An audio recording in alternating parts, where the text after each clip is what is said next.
आप देख रहे हैं डीए न्यूज पर कार्यक्रम चर्चा है और चर्चा लेकर हाजिर हूं मैं शकील साजिद। राजधानी रायपुर के पहला जानी test tube baby and surrogacy centre और माता लक्ष्मी नर्सिंग होम पर बड़ी कार्रवाई। सुप्रीम कोर्ट के आदेश के बाद बच्चा बदलने के गंभीर आरोप में अस्पताल प्रबंधन और डॉक्टरों के खिलाफ एफआईआर। ये मामला करीब 2.5 साल पुराना है, लेकिन अब जाकर इसमें कानूनी कार्रवाई शुरू। बस्तर के रहने वाले अशोक कुमार सिंह और उनकी पत्नी उषा 2022 में संतान पाने की उम्मीद लेकर सेंटर पहुंचे। 2023 में आईवीएफ प्रक्रिया के बाद उषा सिंह के गर्भ में जुड़वा बच्चों की जानकारी हुई। परिवार के लिए खुशी का वक्त, लेकिन बाद में सब कुछ बदल गया। 25 दिसंबर 2023 को डिलीवरी के दिन से विवाद शुरू हो गया। उषा सिंह का कहना है कि ऑपरेशन थिएटर में उन्होंने एक लड़का और एक लड़की को जन्म दिया, लेकिन बाद में अस्पताल की ओर से उन्हें 2 बच्चे सौंपे गए, वे अलग थे। इस पर परिवार ने तुरंत बच्चा बदलने का आरोप लगाया। अस्पताल के डॉक्टर नीरज और समीर ने इन आरोपों को गलतफहमी बताया और इसे मानने से इनकार कर दिया, लेकिन परिवार का शक कम नहीं हुआ। अशोक सिंह ने एक निजी एजेंसी से डीएनए जांच करवाई, जिसमें सामने आए तथ्यों ने मामले को गंभीर बनाया। पहले हाई कोर्ट, वहां से राहत नहीं मिली। उसके बाद सुप्रीम कोर्ट ने मामले को गंभीर मानते हुए रायपुर के एसपी को तुरंत एफआईआर दर्ज करने के आदेश दिए। पूरे मामले की गहराई से जांच करने की बात कही। इसमें मेट्रोपोलिस पैथोलॉजी लैब और अस्पताल प्रबंधन की भूमिका भी जांच के दायरे में होगी। अब सुप्रीम कोर्ट के आदेश के बाद रायपुर पुलिस अस्पताल के सीसीटीवी फुटेज, डिलीवरी से जुड़े रिकॉर्ड और डीएनए रिपोर्ट की फिर से जांच की जाएगी। इस मामले में आगे चलकर बड़ी गिरफ्तारियां हो सकती है और सेंटर की मान्यता पर भी सवाल खड़े हो सकते हैं। शनिवार को भनपुरी इंडस्ट्रियल एरिया की टार फैक्ट्री में लगी आग ने पूरे इलाके को झकझोर दिया। वेल्डिंग के दौरान निकली चिंगारी से शुरू हुई आग ने कुछ वक्त में भयानक रूप ले लिया और 6 घंटे के भीतर 15 करीब धमाके हुए। ऑयल बैरल और टैंकर फटने से चारों तरफ आग और धुएं का गुबार फैल गया। फैक्ट्री से सटे रिहायशी इलाकों में दहशत हुई, खासकर बुजुर्गों को सांस लेने और आंखों में जलन की परेशानी। गनीमत की फैक्ट्री मौजूद सभी मजदूर वक्त रहते बाहर निकल गए। कोई जान का नुकसान नहीं हुआ। घटना के बाद कई गंभीर सवाल, इतनी खतरनाक सामग्री के बीच वेल्डिंग जैसे काम की अनुमति किसने दी और सुरक्षा इंतजामों की जांच क्यों नहीं की गई। आबादी से कुछ ही दूरी पर चल रही ऐसी फैक्ट्रियों में अगर नियमों का सख्ती से पालन नहीं होगा तो हादसे होते रहेंगे। किस्मत के सहारे हर बार हादसा टल जाएगा, मानना गलत है। ठोस कार्रवाई की जरूरत है। फैक्ट्री प्रबंधन, जो किसी धाड़ीवाल परिवार की बता रहे हैं, से लेकर जिम्मेदार विभागों तक सभी को जवाबदेह बनाना होगा, ताकि भविष्य में किसी परिवार को दहशत और डर के साए में जीना ना पड़े। और जो सूत्र बता रहे हैं कि धाड़ीवाल परिवार, उनसे भी पूछताछ बेहद जरूरी है। आज मखमली आवाज की जादूगर गजल सम्राट जगजीत सिंह का 84वां बर्थडे है। वो हमारे बीच नहीं है, लेकिन उनकी आवाज़ और गज़लें आज भी लोगों के दिलों में जिंदा है। अपनी नरम, सदी और जज्बातों से भरी गायकी से करोड़ों श्रोताओं को उन्होंने दीवाना बनाया। उनकी कला वक्त की मोहताज नहीं रही। आज भी उनकी गज़लें उसे प्यार और अदब से सुनी जाती हैं। 8 फरवरी 1941 को राजस्थान के गंगानगर जिले में पैदा हुए। बचपन से संगीत की ओर झुका। उन्होंने उस्ताद जमाल खान और पंडित छगनलाल शर्मा से संगीत की तालीम ली। वो जालंधर से डीएवी कॉलेज से ग्रेजुएशन किया। कुरुक्षेत्र यूनिवर्सिटी से पोस्ट ग्रेजुएशन इतिहास में। शुरू से ही गायक बनना चाहते थे। इसी सपने को पूरा करने 1965 में मुंबई पहुंचे। रहने और खाने तक की परेशानी हुई यहाँ। कई बार उन्हें शादियों और छोटी पार्टियों में गाना पड़ता था। उस दौर में उन्हें बी ग्रेड सिंगर कहा जाता था, लेकिन उन्होंने कभी हार नहीं मानी। अपनी आवाज़ और मेहनत के दम पर उन्होंने अलग पहचान बनाई। 1967 में उनकी मुलाकात गज़ल गायिका चित्रा से हुई। 1969 में दोनों ने शादी कर ली। इसके बाद जगजीत चित्रा की जोड़ी ने मिलकर कई गज़ल कार्यक्रमों में लोगों का दिल जीता। 1976 में दोनों का पहला एल्बम द अनफॉरगेटेबल रिलीज हुआ, जिसे श्रोताओं ने हाथों हाथ लिया। उन्हें रातों रात मशहूर बना दिया गया। बात निकलेगी तो फिर दूर तलक जाएगी। ये दौलत भी ले लो, ये शोहरत भी ले लो, भले मुझसे ले लो मेरी जवानी, मगर मुझको लौटा दो बचपन का सावन, वो कागज़ की कश्ती, वो बारिश का पानी। हर कोई चाहे किसी भी दर का बच्चा हो, इस गज़ल को गुनगुनाते हुए ही बड़ा हुआ है।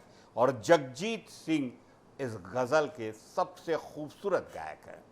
1980 के दशक तक जगजीत सिंह गजल सम्राट हो गए। होठों से छू लो तुम इतना जो मुस्कुरा रहे हो, झुकी झुकी सी नजर, चिट्ठी न कोई संदेश, तुमको देखा तो ये ख्याल है। जैसा खूबसूरत गज़लें उनकी पहचान बन गई। 150 से ज़्यादा एल्बमों में आवाज़ दी, कई फिल्मों में यादगार गीत गाए। जगजीत सिंह ने अर्थ, प्रेम गीत, सरफरोश, तुमबीन, वीर ज़ारा, जिस्म और जॉकर स्पार्क जैसी फिल्मों के गाए गीतों से दिल को छू लिया। 2011 में उन्हें ब्रेन हैमरेज हुआ। उसके बाद 10 अक्टूबर 2011 को उनका निधन हो गया। आज भी उनकी जयंती पर उनकी गज़लों के ज़रिए हम उन्हें याद कर रहे हैं। एक बहुत बचपन में प्रेस क्लब रायपुर में मैंने अपने अब्बा हुजूर हबीब प्रेमी शायर के साथ निदा फाजली साहब को सुना था, और उनका शेर आज भी मुझे याद है। ऐ शाम के फरिश्तों ज़रा देख के चलो, बच्चों ने साहिल पे घरौंदे बनाए हैं। उर्दू शायरी के उन नामचीन शायरों में जिनकी गज़लें और शेर सीधे दिल को छू जाते हैं। निदा फाजली की शायरियों में ज़िंदगी के छोटे छोटे पहलुओं को सहज और गहरे अंदाज में पेश किया गया। होश वालों को खबर क्या बेखुदी क्या चीज़ है, और हर आदमी में होते हैं 10-20 आदमी, जैसे उनके शेर आज भी लोगों के दिलों में गूंजते हैं। लोग सिर्फ प्रशंसा ही नहीं करते बल्कि उनके फ़ैन बन जाते हैं। निदा फाजली की शायरी हमें ज़िंदगी को अलग नज़रिए से देखने की सीख देती है। कहते हैं कोशिश भी करो, उम्मीद भी रखो, रास्ता भी चुनो, लेकिन उसके बाद थोड़ा मुक़द्दर पर भी भरोसा करो। वो ये भी याद दिलाते हैं कि किसी को मुकम्मल जहाँ नहीं मिलता, कहीं ज़मीं तो कहीं आसमान नहीं मिलता। उनकी शायरी में सरल शब्दों में बड़े सच बोले जाते हैं जो आम जिंदगी के अनुभव से जुड़ते हैं। उनकी मशहूर गज़ल धूप में निकलो हमें ज़िंदगी को केवल किताबों और आँखों तक सीमित न करने की सीख देती है। धूप में निकलो, घटाओं में नहा कर देखो, दिल की धड़कनों को महसूस करना ज़रूरी है। पत्थरों में भी ज़बा होती है, दिल होते हैं। अपने घर की दीवारों और रोज़मर्रा की चीज़ों को सजा कर देखो। सितारों और चांद की रोशनी को सिर्फ आंखों से नहीं, हाथ बढ़ाकर आप एहसास भी करो। निदा फाजली की शायरी सिर्फ शब्दों का खेल नहीं बल्कि एक तरह की जीने की कला है। हम सिर्फ देखें नहीं, महसूस करें, सिर्फ पढ़े नहीं, अनुभव करें। इसलिए उनकी शायरी और वो आज भी हम लोगों के दिलों में जिंदा है।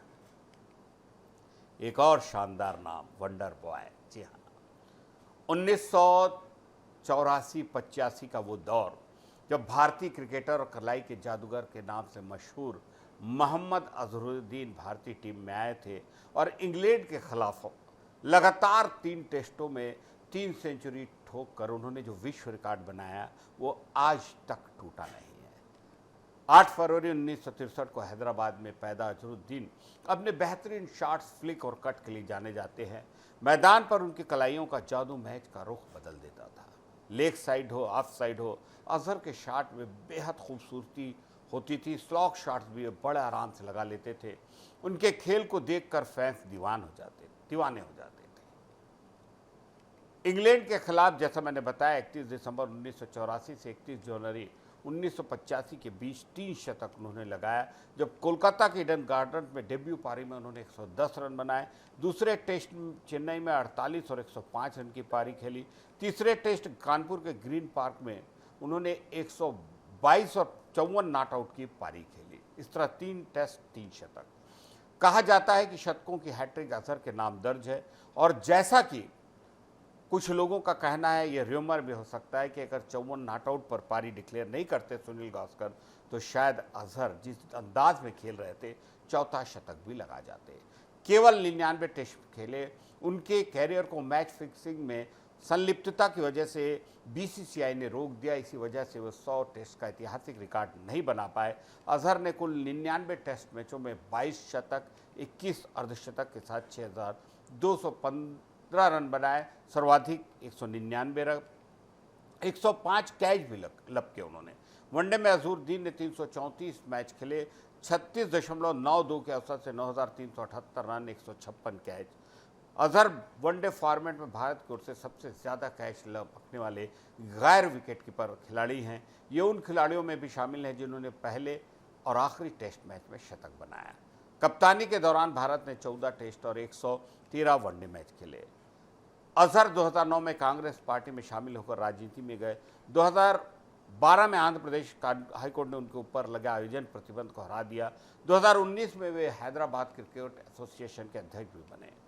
अजहर की जिंदगी पर 2016 में बनी इमरान हाशमी की फिल्म अजहर भी शामिल है। उनके कैरियर और योगदान को आज उनके बर्थडे पर पुराने सभी क्रिकेट प्रेमी और हम सभी याद कर रहे हैं और हम डीए न्यूज़ प्लस की ओर से उनके जन्मदिन पर उन्हें बधाई देते हैं। एमडी अरुण भद्रा, शकील साजिद। एक बात और जो मुझे कहनी बेहद ज़रूरी है कि आज जगजीत सिंह साहब का बर्थडे है और हर साल की तरह गुणरस पिया जो दीपक गुणवंत व्यास जो एक पूरे का पूरा संगीत घराना है, इस प्रोग्राम को करता है जगजीत सिंह साहब को।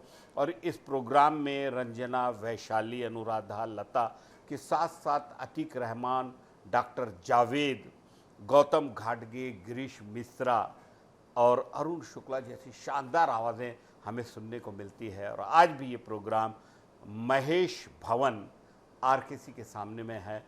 हम सभी से उम्मीद है कि ये प्रोग्राम बड़ा अच्छा रहे और दीपक गुणवंत व्यास को बहुत बहुत बधाई। नमस्कार।